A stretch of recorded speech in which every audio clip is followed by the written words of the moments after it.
said that this short regime that we discussed earlier, the 4-month regime, is good. It can be used at country scenario. The two concerns they raise is, one is the cost of rifampicin.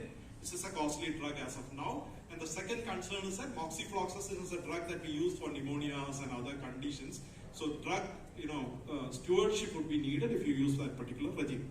They also brought out a rapid update for drug, resistant TB, where they actually recommended the BPAL regime for XDR or added resistance with MDR TB, and they also suggested the BPAL-M regime for MDR TB. So those evidence you see, WHO has recommended that, and we currently have a short MDR regime, which was initially an injectable containing equivalent to Bangladesh regime, which we moved to a bedaquiline containing regime, which actually had ethionamide in it. WHO has now recommended that you can replace ethionamide with linezolid in that. So even the short regime which evolved from the Bangladesh regime, that also they recommended some change in that.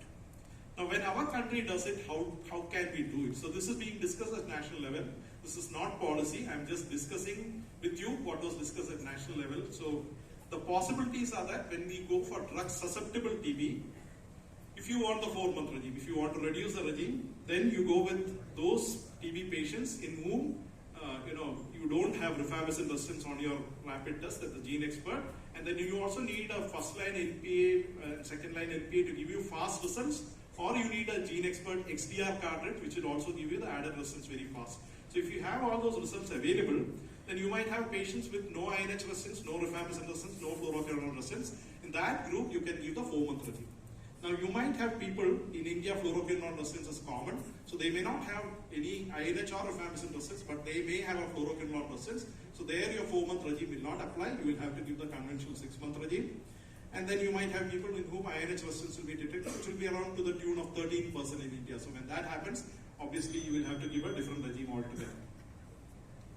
For treating drug-resistant TB, this is our challenge right now. So for treating drug-resistant TB, again, when you have a rifampicin resistance detected on your NAT, and then you have to do your first line LPA, second line LPA, and if possible, in the future, we might be using the gene expert XDR cartridge.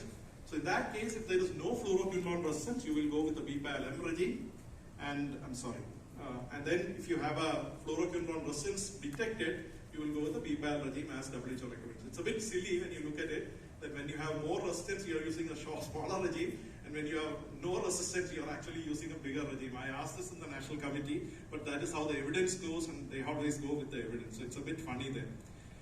The BEAT regime has not been considered, but definitely I feel that since Indian data has come in and Dr. Padma's team from NIRT has done that,